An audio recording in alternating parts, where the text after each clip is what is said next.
Hey everyone, hope you're doing well. I thought I'd jump online today to do my review of yesterday's film, which was Babyteeth that I saw at Cineworld. This was a review that I thought I'd do without Mart, mainly because when I asked him whether he wanted to see it, he ummed and ahed about whether that was the kind of film he'd like to see. Um, Having seen it, I can actually say that it's a good job that he didn't come. I honestly think he would have ended up walking out at some point, or would have spoken throughout the whole of the film, criticising it. So this is why you've got me today, and this is why I'm going to kind of give you my thoughts and feelings about the movie, and whether I think you should go and see it too. The first thing I'd like to say though is just a massive thank you for everybody who jumped online the other day just to see our first review on Facebook Live. Apologies about the quality. It is Facebook Live. We did set it to HD, but you know, streaming sometimes from Facebook Live and other social networks, it's not always the best quality.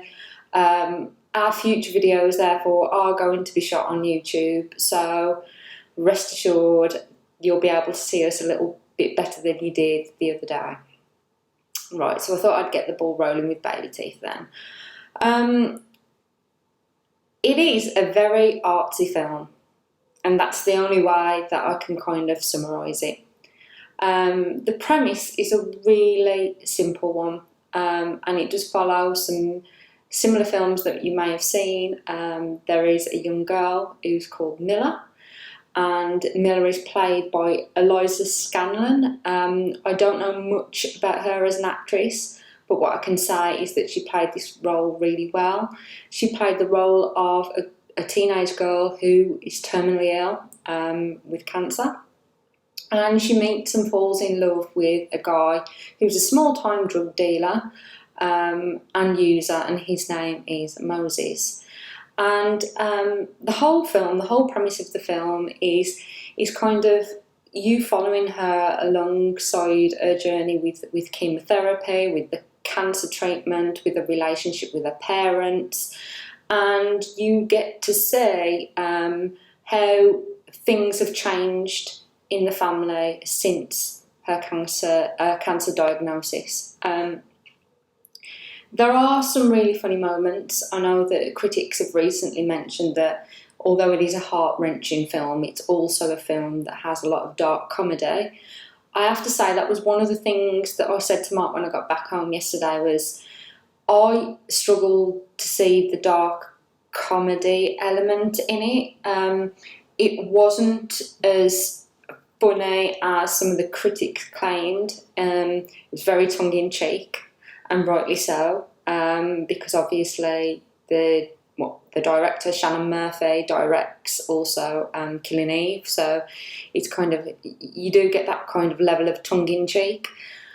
But if you're going in there, if you're going to watch the film with the intentions of kind of laughing at some of the bits in there, then I think you're going to struggle, and I don't know whether that's just the British humour, because the film is set in Australia. It's filmed by an Australian company, and maybe it's just a different sense of humour, but I can honestly say that I did struggle to laugh. It was very emotional. There's some moments that are quite funny in it, but I'm just going to talk you through a little bit about what the story is. So right from the outset, you get to meet this girl who's terminally ill with cancer. Her name's Milla. She's waiting for the school train, and as she's waiting for the school train, you get this impression that she's just going to jump in front of the train, and for a moment you're thinking, okay, is this going to be told in the perspective of her in heaven, because that has happened before? But luckily, Moses, the joker that he is in this whole film, jumps just ahead in front of her, just in front of the train. Now, the first thing Milla does is she takes a step back in shock. She doesn't realise what's happening. She doesn't know who Moses is. You can tell by the look of him that he's a user. You can tell that he sleeps rough. You can tell he's not the best kept. But rather than deter her from kind of, walking away from him, she's actually struck by him. She loves this wild quality that he brings. She loves his fearlessness, and she says that in the film. And a bond starts from that moment. She misses the train comes and goes, and she's left with Moses on the platform. And she asks Moses what she can do for him. She has a nosebleed from the shock of what Moses has done, and Moses takes his top off and cleans up her nose, and she says, what can I do for you? And she offers him money, and she offers him $50, 50 Australian dollars, and he won't accept it. So she then turns around to him and says, okay, you can do something for me instead. And this is where their relationship forms. And as it turns out, what she does want is a companion. You can tell from the start she's very isolated. She's not standing with anybody on the platform, and it's as if this cancer diagnosis has created a separation between her and her friends that probably can't relate to what she's going through. And the next thing you know, you get the scene where Moses is taking her back to his mum's house. So he's been kicked out of that house, but he breaks in and takes her back to the house to cut her hair, to trim her hair. And I think that was the only bit that was funny, in essence, is because he's broken into his mum's house to cut off Miller's hair for her because that's what she wanted, and his mum returns home, and you later find out that the reason he's got access to these clippers and these grooming tools and things like that is because his mum grooms Bichon Frise dogs. So she's in essence, she's had this poodle haircut, and it looks really hacked and wild, but it's a look that actually comes to suit her in the first part of the film. And it's great in that sense. You get to see two characters.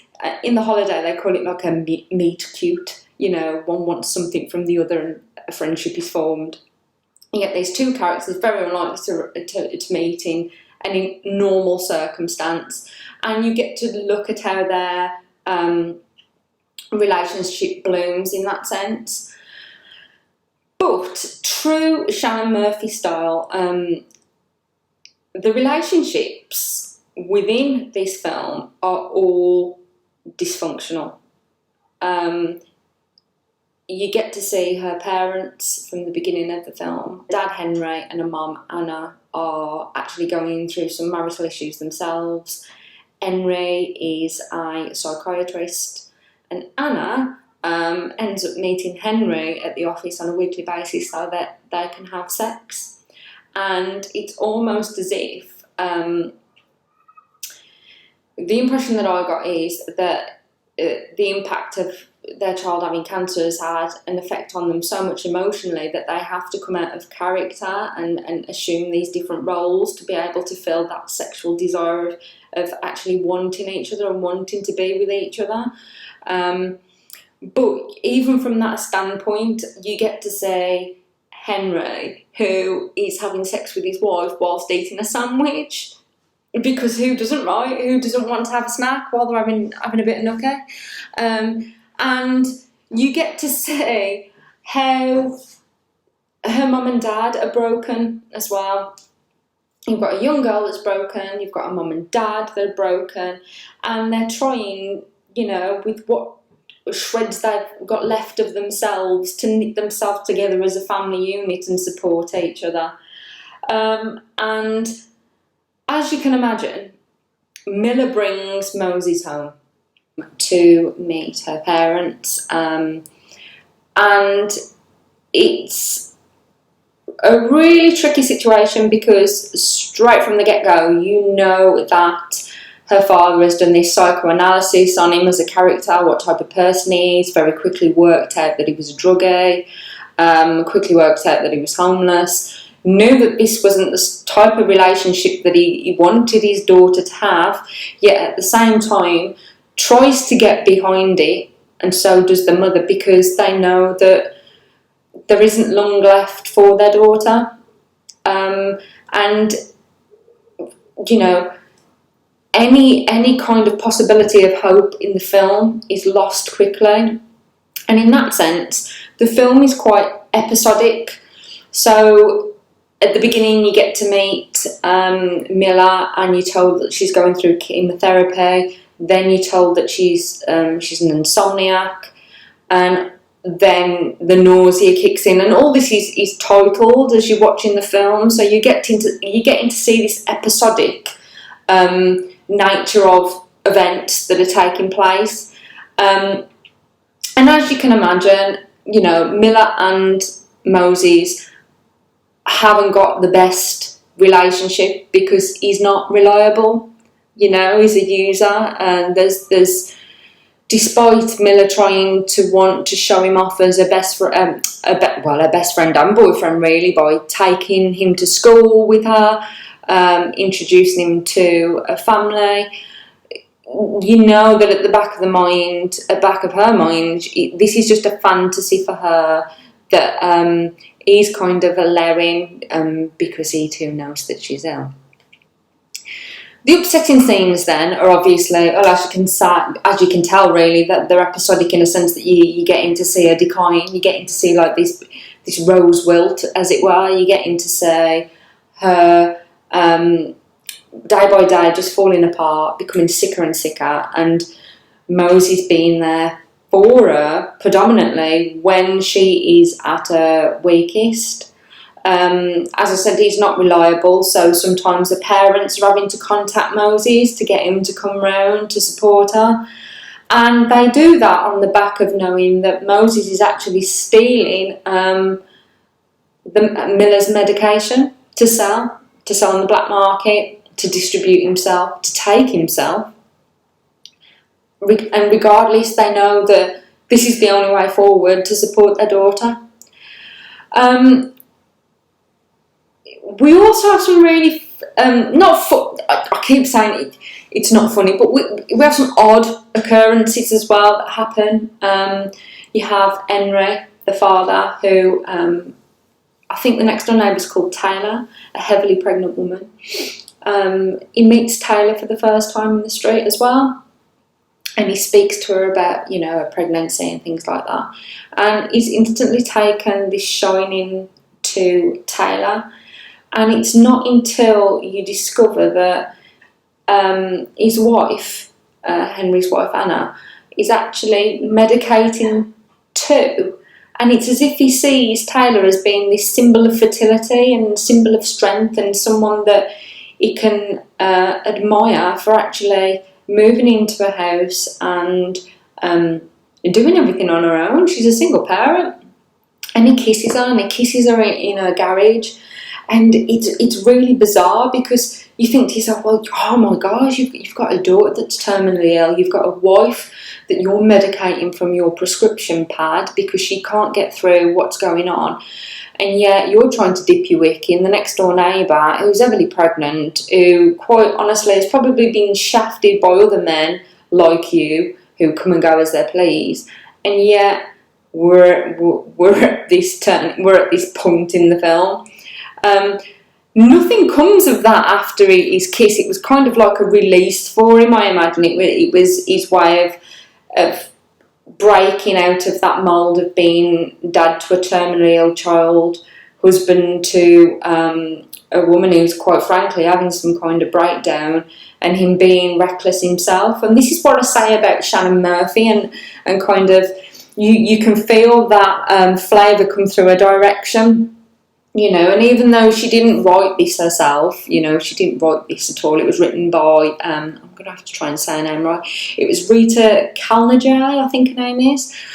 You can very much tell that the relationships that you see in programmes such as Killing Eve penetrate into this one, that they filter through. And everybody you meet has got their own story to tell in this film as well. And what it does quite beautifully within the writing and the direction of this film is it creates these parallels and contrasts between characters. So you've obviously got the contrast between Miller as being a very terminally ill girl in contrast to a very healthy, vibrant friend at school who she doesn't click with. And at one point, one tries on a wig in the bathroom, which is mortifying and sickening. Then you've got these parallels and contrasts created between his wife and Moses and the next door neighbour. Because I say Moses because in essence she's using medication and misusing medication just as much as Moses is. And then there's obviously the contrast between her and Taylor, the neighbour, of how physically strong Taylor is and maternal, and how, you know, she's losing her shit, basically. So it's beautiful writing in that essence. And the characters who play Miller and Moses especially, which is, like I said earlier, it's Eliza Scanlon and Toby Wallace. I haven't really seen them in any, actually, hands up, I haven't seen them in anything at all, and it made their characters more believable.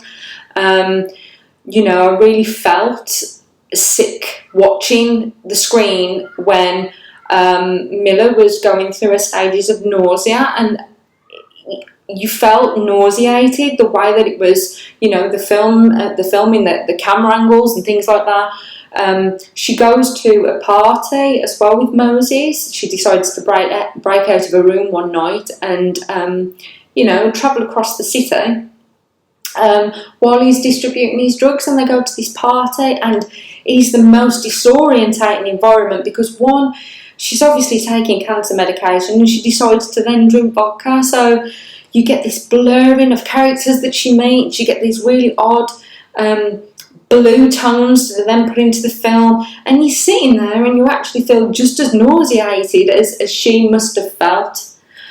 So in that sense, I have to say, it was a film that I enjoyed. It was a film that I enjoyed. Don't get me wrong, heart-wrenching at times, but I enjoyed it because of how creative and artsy that it was. It's pretty much, for me, quite a cult film. If you love films like Eternal Sunshine of the Spotless Mind, for the kookiness of characters, but also, you know, you don't finish those films feeling elated or happy. You feel quite emotional and dark and depressed. If you like those kinds of films, then I think you will really like this because it's darkly beautiful. There's beauty in the grotesque, if you like, and I think that's the kind of feeling I got having walked away from this film. It was a film that I enjoyed actually watching on my own. And that may be the case for some of you if you decide to watch this film. It's probably not, you know, do you remember we gave you the categories that we kind of rate these movies by? It's probably not one of those weekend films that you'd watch with your friends. But it is kind of a midweek film that you'd think, oh, I'm going to put this on. I've got, you know, I'm on my own this evening, the other half's at work, or the kids are in bed early or whatever, and you put it on and you experience it just as an individual yourself, just to see what you got from it. And I'll be really interested to see what you guys thought if you do end up going to watch this movie. I mean, it was released last year, but obviously because of the COVID situation and things like that, we're having last year's movies just being screened and shown this year.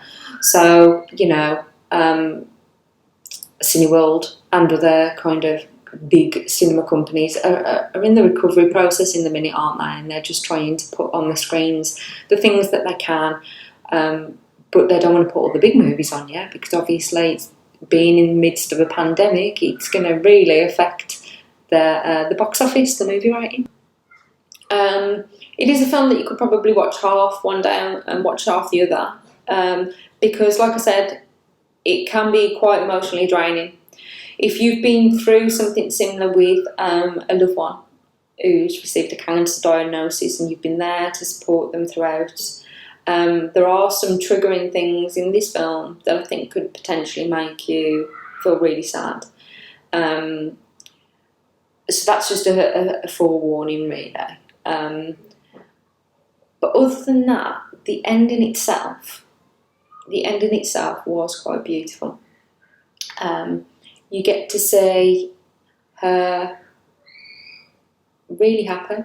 You get to see her, you know, even though she's gone through all of this shit, all the nausea, all the chemo, all the kind of crap at school, losing days off because she hasn't been well enough to attend, you get to see this teenager who is content with being with her family and Moses. There is one starkingly obvious thing that I haven't mentioned that I'm going to mention now, otherwise I'll forget. It's the age gap. At first I was a bit unsure. He's 26 in the film. She's 16 when they first meet. But you don't get to see any kind of sex or anything like that until a birthday, which is later on in the movie. And that's a fundamental part in it that obviously I'm not going to really tell you about. But it's beautiful. And I do recommend it. So for me, it will be one that you watch during a weekday on your own, with your own self, with a box of chocolates, maybe some tissues and a glass of wine, or some spirits, depending on what floats your boat. Right, before I finish this review then, I wanted to keep it as short as I can because, you know, time is of the essence with everybody in everyday's life. I just wanted to chip in, tell you a little bit about Babyteeth, hopefully sell you a film that you can go and see that's, you know, not all over the telly trailer-wise, is it? Because it is quite indie. And hopefully open your mind a little bit more to go and experience it yourself. But before I go, I just want to give an absolutely massive shout out to our friend, our buddy, our thunder buddy, our pal, Danny Callahan. Danny has just created us some logos and banners for our socials, which we're going to be putting on soon. And he's fantastic at doing it. He's created some really, really cool, like, gifts, and I don't know what you call them. They're like emoticons of me and Mark that we can use in our videos.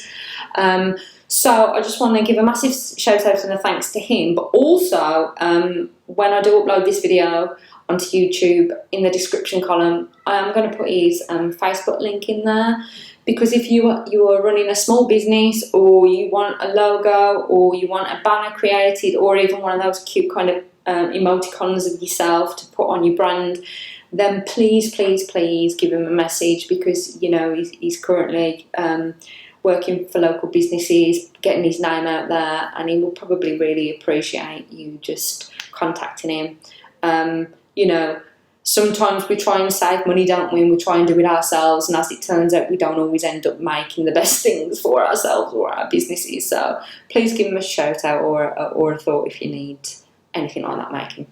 Right, I'm signing out. There will be some more reviews coming up soon. Keep your eyes peeled. I'll let you know when they are. And if you haven't already, give us a like and follow us on YouTube. We are the Knox. Have a lovely day, and I'll see you soon. Bye.